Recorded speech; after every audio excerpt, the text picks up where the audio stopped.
안녕하세요. 자, 아까 저희 사가정 역세권에 이어서 제 장안동 쪽 설명을 드리겠습니다. 지도 보이시나요? 자, 여기 보면 장안동 삼거리가 있죠. 장안동 삼거리. 여기가 배봉 지구단위 계획구역에 있는 곳입니다. 자, 장안동 삼거리 배봉 지구단위 계획구역에 있는 곳이고, 여기 투자 포인트가 뭐냐? 아파트로 치면은 사실 이쪽 벚꽃 4인방 아파트가 있어요. 그 장안동 힐스테이트, 그리고 레미안 2차, 레미안 1차, 현대 홈타운 아파트.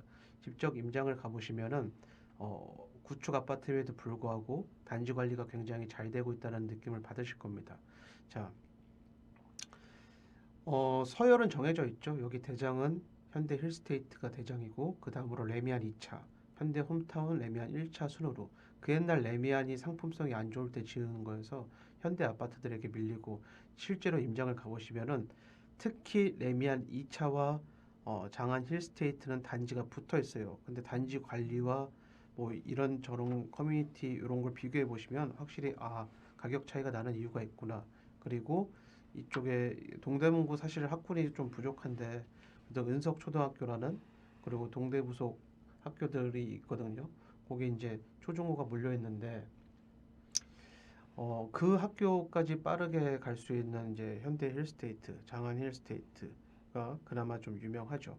그 전에 우리는 이 장안동 삼거리, 서울시가 지정한 배봉 삼거리 지구단위 계획구역에 대한 설명을 좀 하겠습니다. 자, 여기 투자 포인트는 어, 여기 보이시나요? 요 이제 빌라예요. 미도빌라. 미도빌라 한 포인트와, 그리고 여기 보면은 장안 현대 아파트 456세대 장안 현대 아파트가 또 포인트입니다. 자, 미도빌라 같은 경우는 가로주택이 가능한 곳입니다. 저희가 수익률 분석했을 때 준수했고요. 그리고 여기 이제 장안 현대 아파트 같은 경우는 이미 어, 연식이 오래된 아파트고 재건축을 추진하고 있지만, 여기 보이시죠? 배봉산. 배봉산 때문에 고도가 약간 제한을 받아요. 그래서 종상향 받기가 쉽지 않을 거예요. 그래서 우리는 또 최대한 보수적으로 계산을 해야 되기 때문에 종상향을 받지 않은 전제 조건으로 재건축 수익률을 분석해 봤더니만 역시나 그다지 좋지는 않습니다. 좋지 않지만 결국은 얘네들 결국 하려면은 임대 집어넣고 약간의 종상향을 받아서 결국 재건축을 할 수도 있어요. 그런 걸 염두에 뒀을 때 투자를 해도 되지만, 제가 생각할 때 사가정 역세권, 장안동 3거리, 그리고 장안동 4거리, 장안평 역세권까지 같은 생활권의 투자처라고 보면은 상당히 우선순위가 높지 않은 투자처임에는 분명하다고 봅니다. 자, 그래서 이제 칼럼으로 와서 보시면은 배봉 지구단위 계획구역 서울시가 이렇게 잡아놨어요. 여기 점점점 보이시죠? 이게 이제 배봉 지구단위 계획구역이고, 빗금 친 곳이 준주거 지역으로 최근에 종상향 받았고, 여기 이제 핑크색 부분이 상업지구입니다. 여기 이제 유통시설을 집어넣겠다 해가지고 현재는 공터로 남아도 있고, 언제 여기를 개발할지 몰라요. 개발 계획만 잡혀 있고. 그런데 제가 칼럼에도 썼지만 배봉 지구단위 계획구역은 우선순위가 밀리는 곳입니다. 다만 향후 미래가치가 뛰어난 곳입니다. 라고 썼죠. 자, 여기 뭐죠? 여기 뚫릴 예정이에요. 경전철이 뚫릴 예정이고, 결국은 그 경전철 역세권이 되는 곳입니다. 자, 경전철 역세권이 되는 곳이기 때문에 어쨌든 청년주택이나 신혼희망타운이나 그런 게 생길 여지는 있어요. 지금 아무런 개발 구역도 되어 있지 않은데 서울시가 미리 지구단위 계획구역으로 묶어놨습니다. 이렇게 지구단위 계획구역으로 묶어놓으면 어떤 효과가 있느냐? 오로지 서울시가 하고 싶은 대로 개발을 할 수밖에 없고, 서울시가 원하지 않는 개발로 신청을 하면은 절대로 허가가 안 나와요. 가령 재개발이나 재건축이나. 그래서 이 지역은 재개발과 재건축을 할 마음이 없는 거예요. 자, 칼럼을 좀 더 볼게요. 이거 좀 더 보시면 돼요. 그냥 읽어보시면 되는데, 교육이 단점인 동대문구에 사립 초중고가 몰려 있는 곳. 여기 보시면 은석초, 동대부중, 동대부고가 있죠.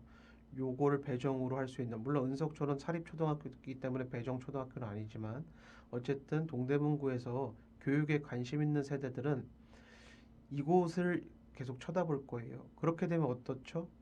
장안 힐스테이트 아파트가 무조건 투자의 1순위가 될 수밖에 없어요. 상품성도 제일 좋고.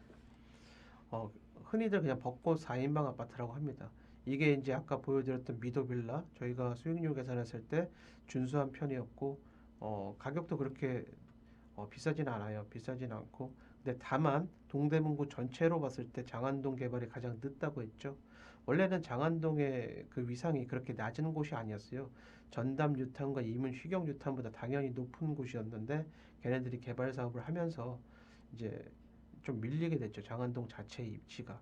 그래서 어쨌든 걔네들 다 이문동이든 휴경동이든 전답이든 뭐 용두동이든 이쪽 개발이 다 끝나고 난 다음에 가장 마지막으로 이제 장안동 개발을 시작할 거여서 지금 당장은 우리가 투자에 직접적으로 우선순위 높게 둘 필요는 없다. 그게 제 생각입니다. 특히나 장안동은 이런 나홀로 연립이나 나홀로 아파트들이 군데군데 많아요. 도심으로 갈수록 대규모 아파트는 별로 없습니다. 이게 이제 도심권들의 특징이긴 하는데 그럼 얘네들은 투자 가치가 없느냐? 기존에는 없었어요. 근데 빈집특례법이 나오면서 얘네들도 빠르게 투자할 수 있는 곳이 되었죠. 실질적으로 신축 사업이 계속 활발하게 되고 있고 장안동 같은 경우는 실제로 이러한 독립된 연립과 나홀로 아파트들이 소규모 재건축이나 가로주택 그런 형식으로 된 사례가 좀 점점 늘어나고 있어요. 여기 대시양 아파트 장안동 사거리 학원가 근처의 대시양 아파트도 사실은 일반 연립들을 재건축한 그런 사례입니다. 그래서 배봉 지구 단위 계획 구역의 투자 포인트는 자 영원한 공식인 아파트 투자를 하고 싶으면 이곳이 아파트 투자처가 맞습니다. 제가 그랬죠. 벚꽃 4인방 있다. 그 중에서 이 배봉 지구 단위 계획 구역 쪽에 있는 그 레미안 2차와 그리고 장안 힐스테이트 이 두 개가 있는데 둘 중에 어디가 더 좋나요? 제가 생각했을 때 힐스테이트가 더 좋습니다. 더 좋지만 자금이 안 되면 레미안 2차도 괜찮고 꼭 그 두 아파트가 아니어도 이 주변에 독립된 연립들이 좀 있어요. 걔네들이 어쨌든 빈집특례법은 속도가 빠른 게 생명이기 때문에 아파트 투자금이 없다고 포기하지 않으셔도 됩니다. 그리고 이제 배봉 지구 단위 계획구역 가로주택 매물 두 군데가 있는데 일단 하나는 미도빌라 공개했고 현대 아파트 재건축 단지가 있다. 근데 제가 뭐라 그랬죠? 사실 그 배봉산 때문에 종상향이 힘들 수도 있다. 그래서 종상향이 안 된다는 가정하에 저희가 재건축 수익률을 분석해봤더니 좋지가 않다. 그리고 실제로도 지지부진하다. 어쨌든 그렇습니다. 그리고 마지막으로 면목선과 유통시설이 들어설 때를 투자를 하세요라고 되어 있죠. 그래서 어쨌든 신설 역세권이 되고 결국은 이쪽 개발 사업이 가로주택이든 저 현대 아파트든 개발 사업이 활발해지려면 결국 관건은 면목선이 삽을 파야 돼요. 그래서 실질적으로 저 지구 단위 계획구역의 준주거 지역 주변으로 뭔가 상권이 활성화되려면 결국 면목선 개발이 먼저 선행이 돼야 되지 않을까 싶습니다. 자, 장안 사거리 지도를 살짝 볼게요.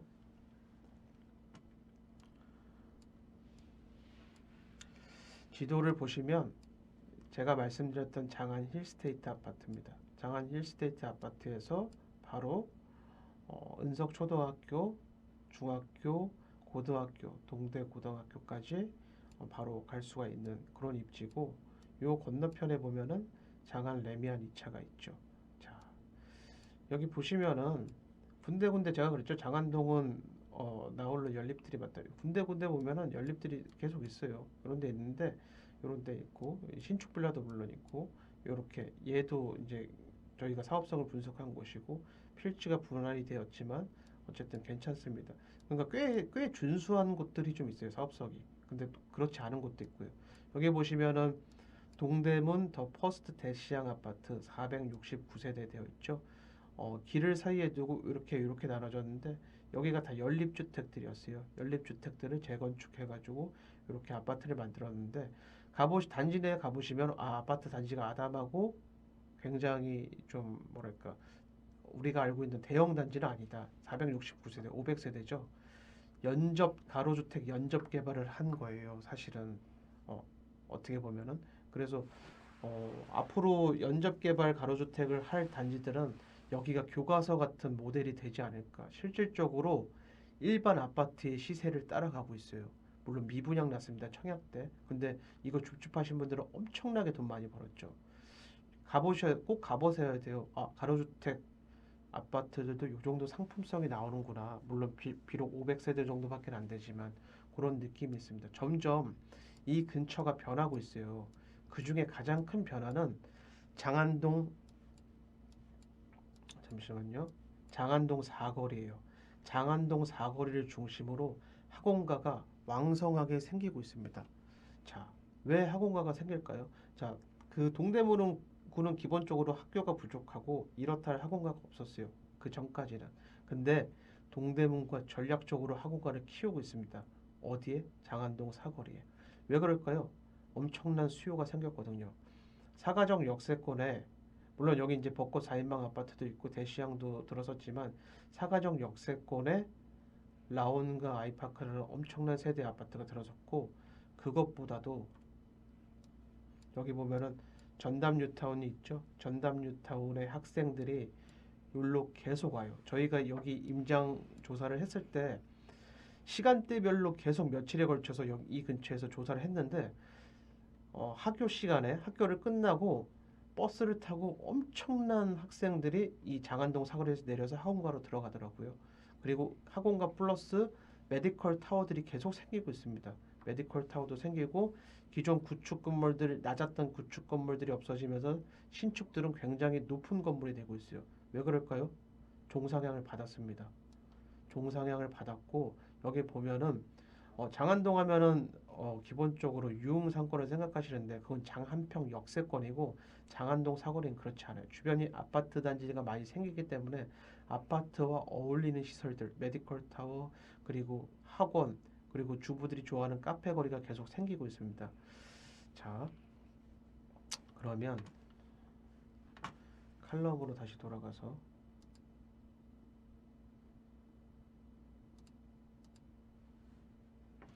요게 장안 사거리예요. 장안 사거리고 보시면 똑같죠? 준주거 지역의 상업지구까지 대폭 늘어났습니다. 대폭 늘어나면서 주변도 땅도 좋아요. 주변에 상중 주거지역도 있고 요 빈 공간들은 다 이종의 땅들입니다. 어쨌든 장안동 사거리를 중심으로 대폭 종상향을 했고 높은 건물들을 계속 짓도록 하고 있습니다.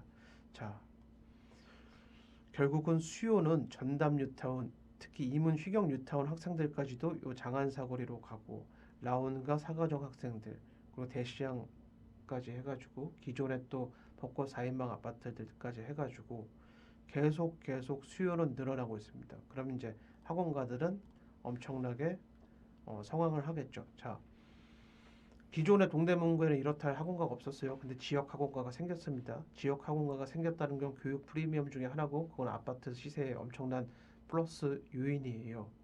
그러면 중계동 은행 사거리까지 학원을 다니는 이문동 학생들이 있는데 그 학생들의 수요까지 잡을 수 있을까요?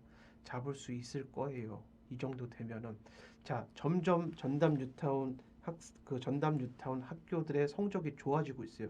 그 말은 옛날 구축 주거지에서 신축 아파트가 생기면서 주민들도 손바뀜이 되고 있고 그에 따라서 학교들의 위상도 높아지고 수준도 높아지고 있다는 뜻입니다. 그렇게 되면 기본적으로 좋은 강사들이 이 학원가를 계속 찾을 가능성이 높아요. 물론 시간은 좀 걸리겠지만 그래서 우리가 이제 기름 뉴타운과 은행 사거리에 대한 그런 것들을 어, 따로 유튜브로 제작을 또 했고 그걸 편집을 해서 올리겠습니다. 자, 그거는 그때 들어보시면 되고 자, 그러면 어떻게 해야 되느냐? 점점 더 좋아지는 장안동 사거리 좋은 학군과 좋은 사교육 학원이 있다. 평지에다가 저라면 투자와 실거주를 분리할 수 없는 세대라면은 기존의 벚꽃 4인방 아파트도 좋은 투자 수단이 되지 않을까. 서열은 장안 힐스테이트 아파트, 레미안 2차, 현대 홈타운, 레미안 1차 그 순서로 하면 됩니다. 자, 여기 대시양 아파트예요. 연립주택이 재건축된 대시양 아파트고 아담해요. 500세대밖에 안 되기 때문에. 근데 도로를 사이에 두고 나눠졌다고 그랬죠. 자, 성남시 태평동에 연적개발 가로주택을 하는데 아마 이런 형태가 롤모델이 되지 않을까 싶습니다. 그래서 공부 차원에서라도 이런 데 가보시면 좋겠고, 이런 아파트가 있는지, 이런 아파트를 분양을 했는지도 모르시는 분들이 있는데, 누군가는 청약도 없이 줍줍 해가지고 일반 아파트의 시세를 따라가는 이 대시양 아파트가 돈을 많이 버는 거죠. 이 대시양 아파트를 매수함으로써. 그래서 장안동은 아직도 이런 구축들이 많고 이런 연립들이 많습니다. 얘네들 결국은 빈지특례법을 적용받아서 소규모 재건축이 될 겁니다. 자, 이렇게 해서 챕터가 나눠지니까 이제 장안평 역세권을 마지막으로 설명을 드리고 마무리하는 걸로 하겠습니다. 감사합니다.